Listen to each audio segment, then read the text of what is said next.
오늘은 하나님께 나아가는 자의 복이라는 제목으로 말씀을 같이 생각해 보겠습니다.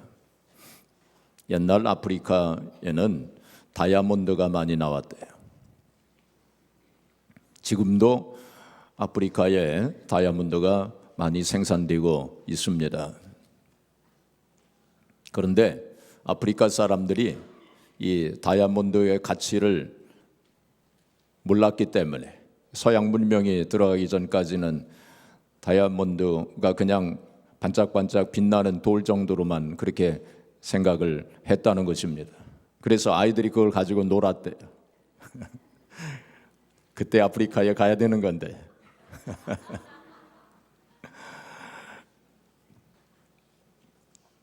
나중에 이제 서양 사람들이 아프리카에 가서 보니까 아이들이 다이아몬드 원석을 가지고 놀고 있는 거예요.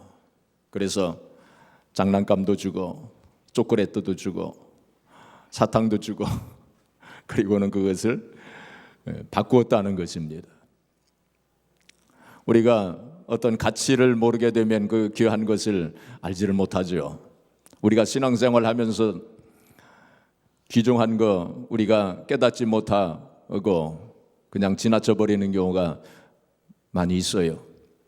우리가 예배 드리는 것이 얼마나 귀한 일이고 얼마나 참 가치가 있는 것인가 우리 깨닫지 못할 때가 있지 않습니까? 기도하는 거 얼마나 귀한 일입니까? 또 우리가 하나님 앞에 찬양 드리는 거 얼마나 귀한 일입니까? 또 우리가 전도하고 선교하는 거 얼마나 귀한 일입니까? 사람들이 우리가 어떤 때는 그거를 잊어버려요. 그렇죠? 예수님께서 세례 요한의 제자들에게 뭐라고 말씀하셨냐면 너희가 누구를 보려고 광야에 나갔더냐? 너희가 흔들리는 갈대를 보려고 광야에 나갔느냐? 아니면 부드러운 옷을 입은 사람을 보려고 나갔느냐? 부드러운 옷을 입은 사람은 궁중에 있느니라 하고 예수님 그렇게 말씀하셨어요. 우리가 교회에 나오는 것은 무엇 때문에 나오는 것입니까? 누구를 보려고 나오는 것입니까? 사람을 보려고 나오셨습니까? 아니면 사람의 눈을 의식하여 교회에 나오셨습니까? 우리가 사람을 보고 또 사람의 눈을 의식하여 우리가 교회에 나온다면 우리가 실망하게 돼요.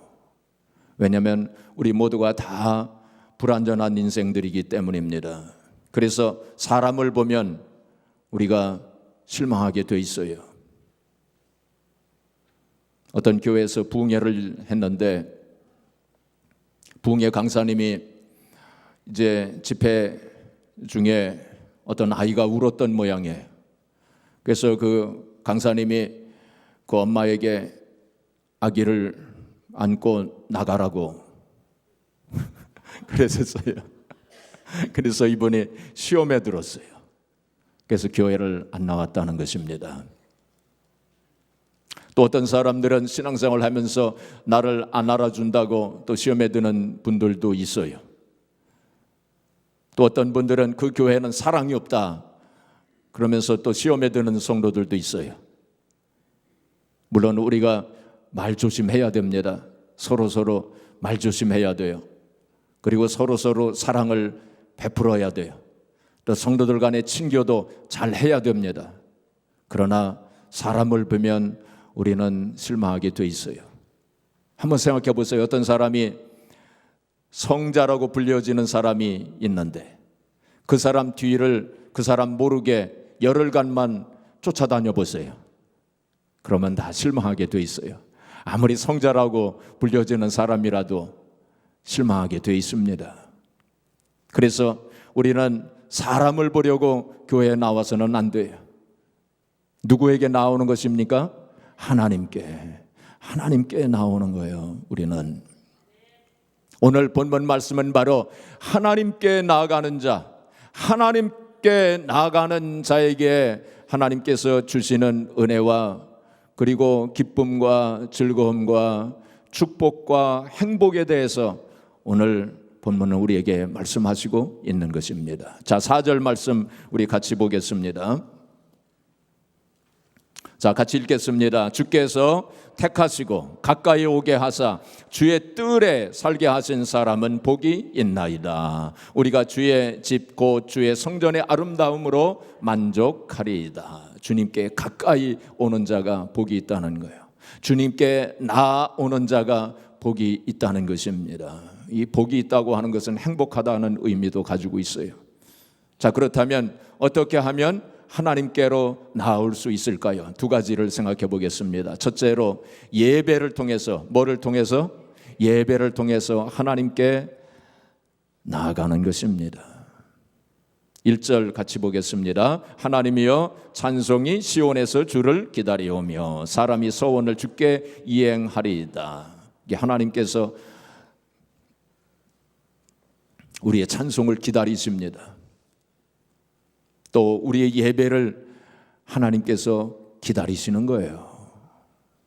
여러분, 우리 예배라고 하는 것은 우리가 이 세상에서 할 수 있는 일 중에 가장 큰 일이 바로 예배예요. 가장 가치 있는 일이 예배예요. 이 worship, 영어로는 worship이라고 그러잖아요. 그것이 worth, W-O-R-T-H, 가치라고 하는 그런 뜻에서 그 worship이라고 하는 것이 나왔어요. 그 가장 가치 있는 일이에요. 가장 큰 일이 바로 예배입니다. 우리가 할 수 있는 일 중에 가장 큰 일이 예배예요. 가장 중요하고 가장 가치 있는 일이 바로 예배예요. 하나님께서 우리를 창조하실 때 왜 창조하셨을까요? 뭐 하라고? 예배하라고. 예배하라고 우리를 만드신 거예요. 그렇기 때문에 예배할 때 우리 인간의 본분을 다하는 거예요. 그리고 우리가 예배를 안 드린다면 우리의 존재 이유가 없는 거예요. 존재 이유가 상실되는 거예요. 그만큼 예배가 중요한 것입니다. 옛날 제2차 세계대전 때 독일이 전 유럽을 점령했죠. 그리고 영국까지도 이제 풍전등화가 됐습니다. 언제 독일의 침략을 받아가지고 점령당할지 모르는 그러한 참으로 급박한 그런 상황이 됐어요. 모든 백성들이 다 불안과 두려움에 떨게 됐습니다. 그때에 윈스턴 처칠 수상이 그 당시 윌리엄 템플이라고 하는 영국 성공의 대주교였던 윌리엄 템플에게 국민들에게 연설을 해달라고 그랬어요. 그때 윌리엄 템플 목사님이 아주 유명한 연설을 했습니다. 제가 그 대목을 읽어드리겠습니다. 대영제국 국민 여러분, 지금은 우리가 하나님을 예배할 때입니다. 전쟁은 큰일입니다. 그러나 예배는 더 큰일입니다. 만일 우리 국민이 이와 같은 때에 진정 하나님을 예배할 수 있다면, 그리고 하나님을 바라보고 하나님이 우리와 함께 하심을 믿을 수 있다면 전쟁은 결코 큰일이 아닙니다. 우리가 예배하는 하나님의 도우심으로 이 전쟁을 승리할 것입니다 하고 그렇게 유명한 연설을 했어요. 이분이 연설할 때 국민 여러분, 우리가 힘을 합쳐서 독일과 싸워서 이깁시다 하고 그렇게 연설한 것이 아니고, 여러분, 우리가 하나님께 예배합시다. 예배야말로 전쟁보다도 큰일입니다. 우리가 예배할 때 하나님께서 우리와 함께 하실 것입니다 하고 그렇게 연설을 했어요. 그래가지고 그 주일날 이제 그 나라에 있는, 영국에 있는 모든 교회가 다 종을 쳤어요. 모든 백성들이 다 교회로 몰려왔어요. 그리고 하나님 앞에 예배를 드렸다는 것입니다. 그랬을 때 하나님께서 함께 하시고 하나님이 도우셔서 영국이 승전국이 되지 않았습니까? 그 예배는 그와 같이 중요한 것입니다. 또한 예배는 우리 하나님 앞에 우리의 사랑을 고백하는 거예요. 우리의 사랑을 고백하는 것입니다. 그렇죠? 우리가 사랑한다고 하면서 만나기를 싫어한다면 그건 사랑하는 게 아니에요. 그렇죠? 사랑하면 자꾸 만나려고 그러잖아요. 그렇죠? 하나님 사랑한다고 하면서 하나님 앞에 나오는 거 싫어하고 한다면 정말 하나님 사랑하는가 한번 생각해 봐야 됩니다. 그리고 요즘에 젊은 사람들은 사랑할 때 그 사랑을 고백하기 위해서 어떻게 합니까? 이벤트를 만든다고 그래요. 이벤트. 그래서 무슨 뭐 큰 운동장을 전체를 뭐 빌려서 뭐 그런다든지, 뭐 장미꽃 천송이를 뭐 만들어 가지고 뭐 한다든지 뭐 하면서 그렇게 이벤트를 만든대요. 이벤트 해보셨어요?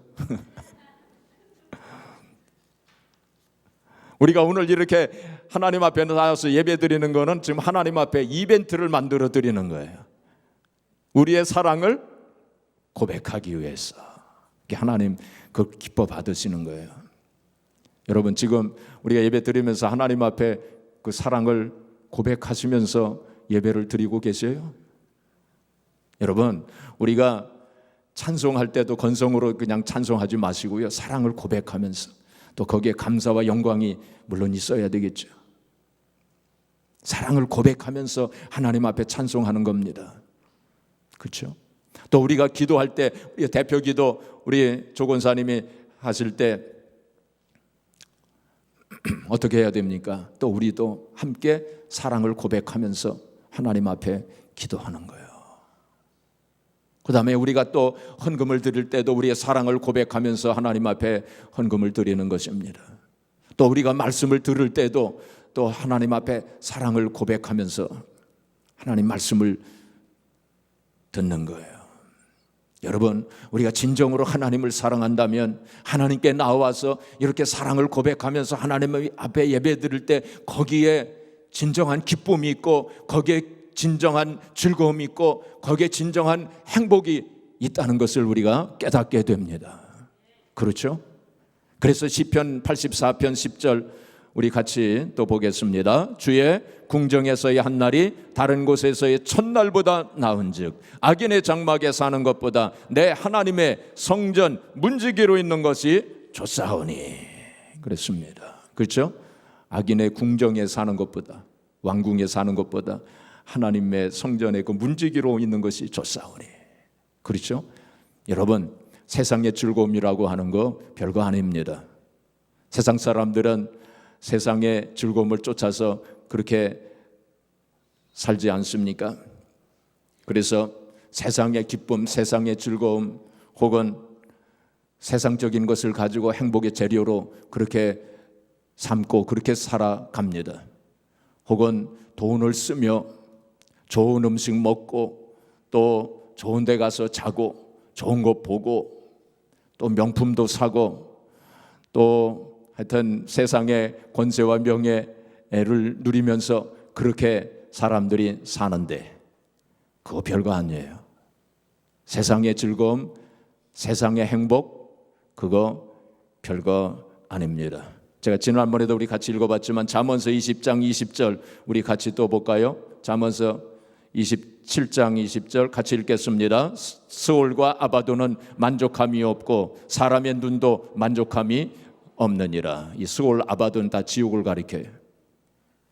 지옥은 만족함이 없다는 거예요. 그 사람들이 거기 계속 떨어진다는 거예요. 만족함이 없다. 사람의 눈도 만족함이 없다. 아무리 봐도 아무리 좋은 것 봐도 만족함이 없다는 거예요. 세상의 즐거움, 세상이 주는 기쁨 그런 거 별거 아니라는 것입니다. 지난번에 보니까 그 빌 게이츠가 세상에서 제일 부자가 빌 게이츠 아닙니까? 빌 게이츠가 햄버거 사 먹으려고 이게 줄을 쭉 서서 거기 기다리고 있더라고요. 제가 그걸 보면서 뭐 사는 게 별거 아니로구나. 세상에서 가장 부자도 우리가 먹는 그런 햄버거 먹으면서 물론 조금 색다른 것도 먹긴 먹겠지만은 별거 아니라는 것입니다. 그래서 솔로몬은 이 세상의 모든 부귀영화를 다 누려보고 세상의 기쁨과 즐거움 그 모든 것을 다 누려본 사람이 고백하기를 뭐라고 했습니까? 헛되고 헛되며 헛되고 헛되고 헛되도다 하고 그렇게 고백하지 않았습니까? 어떤 사람이 이런 얘기를 했어요. 나이가 들면 평등해진답니다. 40대는 뭐가 평등해지냐면 지식이 평등해진대요. 그래서 대학 나온 사람이나 대학 안 나온 사람이나 별로 뭐 큰 차이가 없다는 거예요. 지식 아는 거, 지식 그게 다 평등해진대. 40대가 되면 50대가 되면 뭐가 평등해지느냐? 외모의 평등이랍니다. 50대 이상 되면 뭐 옛날에 뭐 잘생긴 사람, 뭐 이쁜 사람, 뭐 50대가 되면 다 비슷비슷해진다는 거예요. 다 주름살 생기고. 60대가 되면 뭐가 평등해질까요? 남녀가 평등해진대요. 남녀가. 60대 전에는 남자들이 큰 소리 치며 그렇게 살았는데 60대 이상 되면 여자가 더 큰 소리 치면서 살게 돼요. 그래서 60대가 되면은 남녀가 평등해집니다. 70대가 되면 뭐가 평등해질까요? 건강의 평등이래요. 다 70대 이상 되면 어떻게 됩니까? 다 한두 가지 병 다 달고 살아요. 그 때문에 그게 그겁니다. 그래서 비슷해진대요. 80대가 되면 재물의 평등입니다. 가진 자와 좀 덜 가진 자 별로 뭐 큰 차이 없다는 것입니다. 재물의 평등이 이루어지는 거예요. 80대 이상 되면은 돈이 많은 사람도 가서 뭐 우리 돈을 쓸 수가 없다는 거예요. 뭐 먹는 것도 마음대로 못 먹고 또 가는 것도 마음대로 못 가고 그래서 80대가 되면은 가진 자와 못 가진 자가 평등해진답니다. 90대가 되면은 뭐가 평등해질까요? 90대가 되면은 생사의 평등이 온답니다. 이제는 뭐 죽고 사는 거 앞서거니 뒤서거니 하면서 가기 때문에 90대가 되면 생사의 평등이 이루어져. 그게 다 이렇게 비슷비슷해지는 거예요. 사는 것이 다 그런 것입니다. 세상의 즐거움, 세상의 행복, 세상의 기쁨 그거 다 별거 아니에요. 그게 다 그겁니다. 너무 그냥 내가 못 해봤다고, 내가 거기 가보지도 못하고 먹어보지도 못했다고 너무 아쉬워하지 마세요. 하늘나라 가게 되면 이 세상에서 우리가 보는 거, 뭐 누리는 거 천배 만배 더 좋은 세상이 우리를 기다리고 있다는 사실을 늘 기억하시기를 바랍니다. 우리가 정말로 진정한 기쁨과 진정한 즐거움, 진정한 행복은 어디에서 올까요? 하나님께 나아가는 자. 하나님께 나아가서 하나님 앞에 신령과 진정으로 예배할 때 그때의 기쁨과 즐거움, 거기에 진정한 행복이 있다고 성경은 분명히 우리에게 말씀해 주시고 있는 것입니다. 그러나 많은 사람들은 이렇게 하나님께 나아가는 것을 좀 부담스러워하고 주일만 되면은 정말 교회를 가야 되나 가지 말아야 되나 뭐 이런 갈등을 가지는 분들이 다른 교회 가면 많이 있는 것 같아요. 우리 교회는 별로 그런 분들이 없는 것 같아요. 어떤 집사님이 한 분 계시는데 이분이 그런 분이었어요.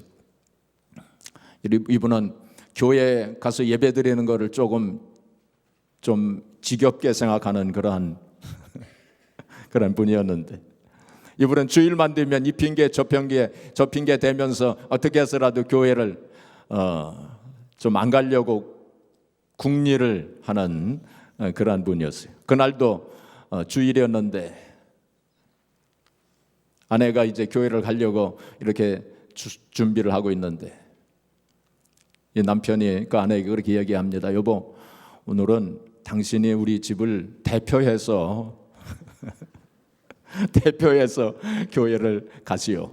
나는 우리 가족을 대표해서 우리 집을 지키겠어. 하고 그렇게 얘기를 하고서는 낮잠을 잤습니다. 낮잠을 잤는데 꿈속에서 보니까 자기 아내하고 자기가 천국문 앞에 선 거예요. 천국문 앞에 섰는데 그 천국을 지키는 천사가 뭐라고 이야기하냐면 당신들은 부부지요. 당신들 가운데서 대표해서 한 사람만 천국에 들어가시오. 그랬대요. 그래서 이 사람이 너무 깜짝 놀래가지고 깨어가지고 하나님 앞에 회개했다는 것입니다. 여러분, 우리가 하나님 앞에 이렇게 나올 수 있다는 것이 얼마나 큰 일입니까? 얼마나 큰 특권입니까? 그렇죠? 우리가 늘 감사해야 돼요. 그래서 하나님께 나와서 하나님 앞에 이렇게 예배 드릴 때 우리가 느끼는 그 기쁨과 즐거움과 행복과 은혜를 늘 회복하시고 늘 경험하시는 여러분들이 되시기를 주님의 이름으로 축복합니다. 두 번째로 우리가 하나님 앞에 나아갈 수 있는 길이 바로 기도예요. 기도를 통해서 우리가 하나님 앞에 나아갈 수 있어요. 자, 2절 말씀 보겠습니다. 기도를 들으시는 주여, 모든 육체가 주께 나오리이다. 우리가 모든 육체, 모든 사람들이 다 하나님 앞에 나가서 기도해야 된다, 그런 말씀하시고 있는 거죠. 우리가 기도할 수 있다고 하는 것은 엄청난 특권 아닙니까? 하나님을 만나서 우리가 하나님과 독대해가지고, 하나님과 독대해서 하나님과 대화할 수 있다고 하는 것이 이 얼마나 엄청난 일입니까? 며칠 전에 트럼프 대통령이 State of the Union, 그 연초에 그 국회에 가서 상하 의원들이 다 모인 그곳에 가서 연설을 하는데, 제가 그거를 좀 유심히 살펴봤어요. 뭐라고 하는가? 요즘 좀 시국이 국제 정치 상황이 얼마나 참 긴박합니까? 그래서 제가 좀 자세히 그걸 들었어요.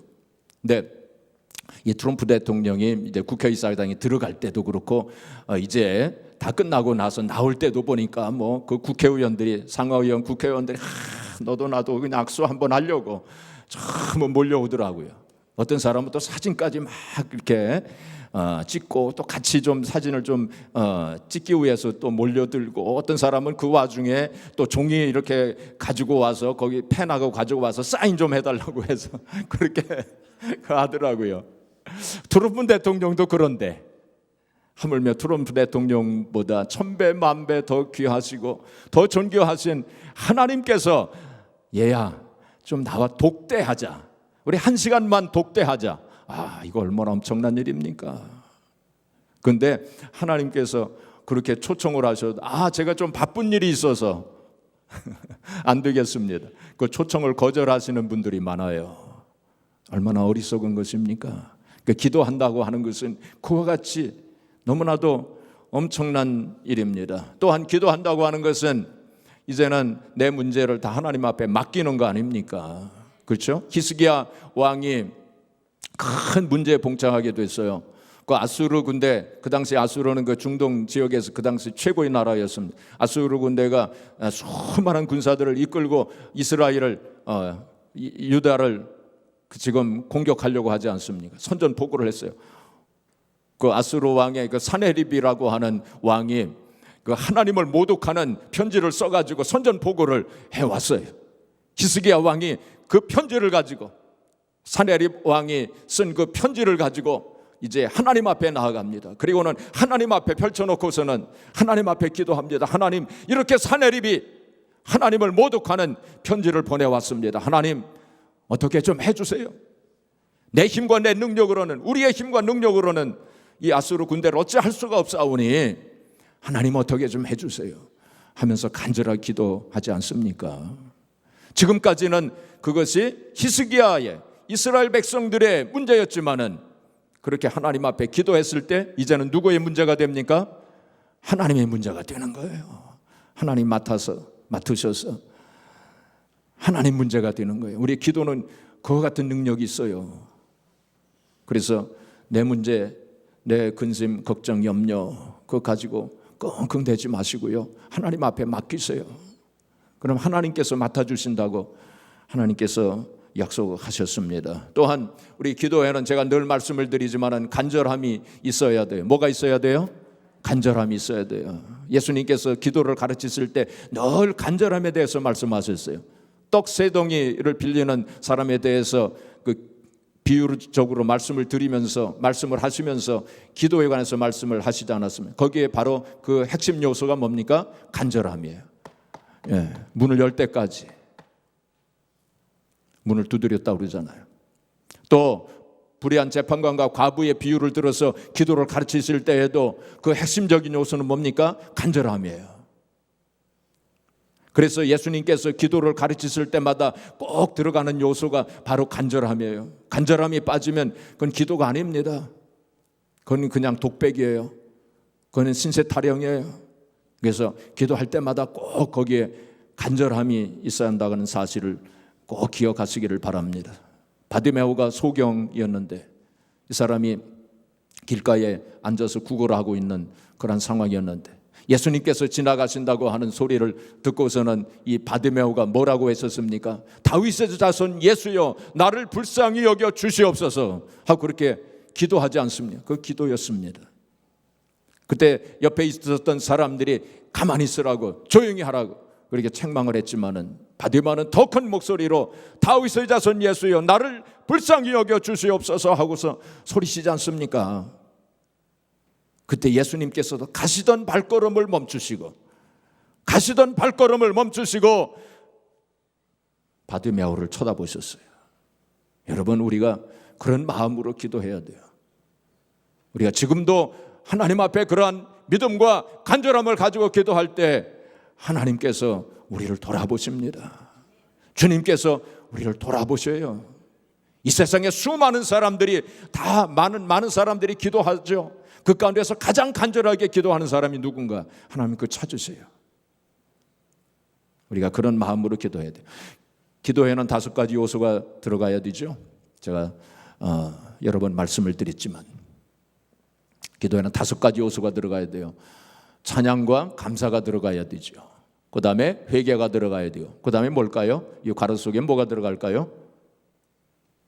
중보가 들어가야 돼요. 중보기도, 남을 위해서 기도하는. 그 다음에 간구. 이 5가지 요소가 들어가는데 이 5가지 요소가 균형이 좀 잡혀야 돼요. 물론 우리가 급할 때는 간구하는 기도를 많이 하죠. 그래도 이 5가지를 생각하면서 그렇게 기도하시기 바랍니다. 오늘 본문에는 이 3번째 회개에 대한 말씀이 있죠. 자, 3절 말씀 보겠습니다. 같이 읽겠습니다. 죄악이 나를 이겼사오니 우리의 허물을 주께서 사하시리다. 우리가 회개할 때 하나님께서 그걸 받으세요.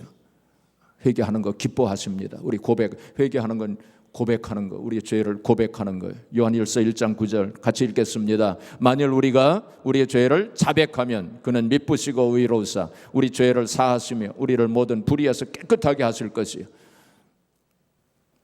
우리가 우리 죄를 자백하는, 하나님께서 우리를 용서하신다고 그렇게 약속하셨어요. 자백하는 거 중요합니다. 우리 교회에서는 이 아래층에서 거의 매일같이 AA 그룹이 모입니다. AA 그룹은 Alcoholics Anonymous, 익명의 알코올 중독자들이라고 하는 그러한 이름입니다. 알코올 중독자들이 함께 모여가지고 서로를 돕는 셀프 서포팅 그룹이에요. 굉장히 좋은 모임입니다.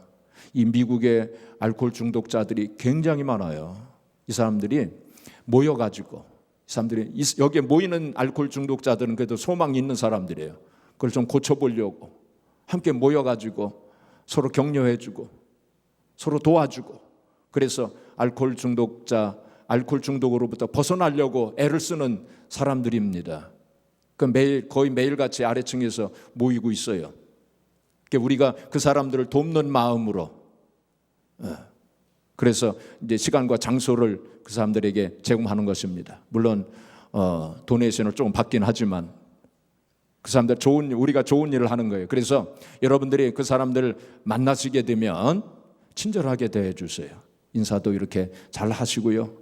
친절하게 대해 주시고 또 그리스도의 그 사랑을 나타내 보여 주시기를 바랍니다. 예. 근데 그 사람들 이 AA 그룹 여기에는 그 규율이 있어요. 뭐냐면은 자기 이름을 밝히지 않아도 됩니다. 그래서 애너니머스예요. 익명. 자기 이름을 밝히지 않아도 돼요. 근데 이 사람들이 처음 이제 알코올 중독자가 처음 오게 되면 제일 먼저 하는 게 뭐냐면 나는 알코올 중독자입니다. 그거를 고백을 하게 돼 있어요. 나는 알코올 중독자입니다. 그게 중요한 거예요. 그렇죠? 우리의 죄도 하나님 앞에 회개할 때 우리의 죄를 고백하는 거예요. 하나님, 나는 죄인입니다. 나는 이러한 죄를 지었습니다. 하고 고백하는 거. 그게 회개의 첫걸음이에요. 예. 그게 중요한 거예요. 하나님은 고백할 때 기뻐 받으세요. 나는 죄인입니다. 나는 이런 죄를 지었습니다. 하고 고백하는 거예요. 그게 중요한 거예요. 그리고 알코올 중독자들이 이제 매주 모여서 이렇게 이제 모임을 갖는데 그 가운데 어떤 사람이 이제 이렇게 또 얘기를 이제 합니다. 나는 6개월 동안 술을 끊었는데 어제 술을 마셨습니다. 하고 그렇게 이제 말하는 사람들도 많이 있겠죠. 그때 이제 그걸 듣는 사람들이 야, 아니 6개월 동안 끊고서 그래 그걸 참지를 못하고 또 술을 먹었어. 너 의지가 그렇게 약해서야 어떻게 하는가 하고 책망하거나 정죄하지 않는답니다. 절대로 책망하거나 정죄하지 않는데요. 그렇게 고백한 사람에게 그렇게 솔직하게 고백해 주어서 고맙습니다 하고 그렇게 얘기한대요. 그렇게 솔직하게 고백해 줘서 고맙습니다. 그 사람이 10번이고 20번이고 그렇게 해도 정죄하지 않고 책망하지 않고 솔직히 고백해 줘서 고맙습니다 하고 격려해 준대요. 그게 바로 성경에 나오는 하나님의 심정이에요. 하나님께서 우리가 고백할 때는 그게 똑같은 죄를 가지고 우리가 또 고백할 때도 있잖아요. 그래도 하나님이 그걸 받아주세요. 그 고백을 받아주세요. 물론 그렇다고 해서 똑같은 죄를 그거 믿고 그냥 계속 똑같은 죄를 지어도 좋겠다 생각한다면 그건 잘못이죠. 그렇게 해서는 안 되겠죠. 우리가 그걸 위해서 하나님 앞에 또 기도해야 될 것입니다. 이제 말씀을 정리하겠습니다. 여러분, 우리가 하나님 앞에 나아가는 방법, 뭐 다른 방법도 많겠지만 오늘 두 가지. 뭐죠? 첫 번째가 예배입니다. 또 기도입니다. 그렇죠? 예배와 기도를 통해서 우리가 하나님 앞에 나아갈 때 하나님께서 우리를 응답해 주세요. 자, 5절 말씀 보겠습니다. 자, 5절 말씀 같이 읽겠습니다. 우리 구원의 하나님이시여 땅의 모든 끝과 먼 바다에 있는 자가 의지할 주께서 의를 따라 어미하신 일로 우리에게 응답하시리이다. 우리가 하나님 앞에 나아가는 자를 하나님께서 물리치시지 아니하시고 받아주시고 또 우리의 예배를 또 우리의 기도를 하나님께서 응답해 주신다는 거예요. 그리고 또한 하나님께서 우리에게 은혜를 주시고 또 축복해 주십니다. 자, 그 다음 좀 보여주세요. 9절부터 13절까지 우리 같이 읽겠습니다. 땅을 돌보사 물을 대어 심히 윤택하게 하시며 하나님의 강에 물이 가득하게 하시고 이같이 땅을 예비하신 후에 그들에게 곡식을 주시나이다. 주께서 밭고랑에 물을 넉넉히 대사 그 이랑을 평평하게 하시며 또 단비로 부드럽게 하시고 그 싹에 복을 주시나이다. 주의 은택으로 한 해를 관 씌우시니 주의 길에는 기름방울이 떨어지며 들의 초장에도 떨어지니 작은 산들이 기쁨으로 띠를 띄었나이다. 초장은 양떼로 옷 입었고 골짜기는 곡식으로 덮였음에 그들이 다 즐거이 외치고 또 노래하나이다. 우리 하나님 앞에 나아가는 자에게 하나님께서 주시는 은혜와 축복에 대한 말씀이에요. 그냥 읽기만 해도 배가 부르지 않습니까? 한마디로 얘기하면 이것을 한마디로 얘기하면 뭔지 아세요? 뭘까요? 바로 여기에 있습니다. 물된 동산같이 만들어 주신다는 거예요. 그 말씀이에요. 그렇죠? 예. 우리의 심령과 우리 하는 모든 일에 하나님께서 은혜를 베푸시고 복을 내려주셔서 물된 동산같이 만들어 주겠다. 이런 역사가 일어나기를 주님의 이름으로 축복합니다. 성 오거스틴은 고백록 첫 장에서 이렇게 고백했습니다. 내가 하나님의 품에 들어오기 전까지는 내 영혼이 안식을 누릴 수가 없었다.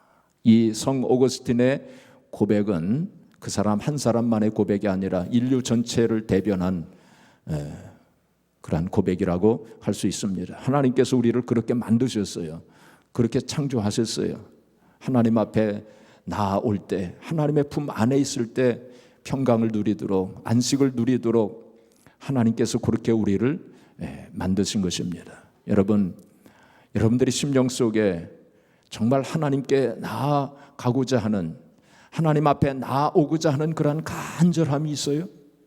한번 여러분 자신을 한번 살펴보시기를 바랍니다. 시편 42편 1절 한 구절 마지막으로 보겠습니다. 하나님이여 사슴이 시냇물을 찾기에 갈급함같이 내 영혼이 주를 찾기에 갈급하니이다. 이 사슴이라는 동물은 말이죠, 굉장히 이 갈증을 느끼는 동물이래요.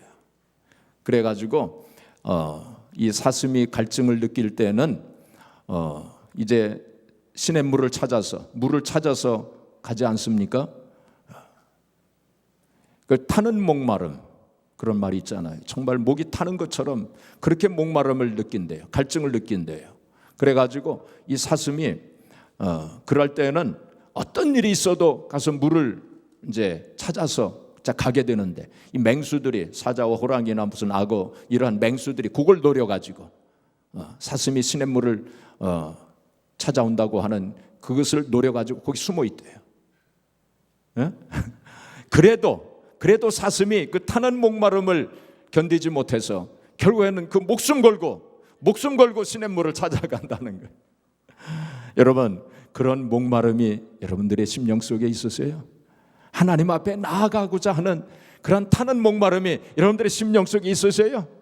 예. 정말 주일이 기다려지십니까? 기도하는 시간이 기다려지십니까? 토요일이 되면 마음이 설레이지 않습니까?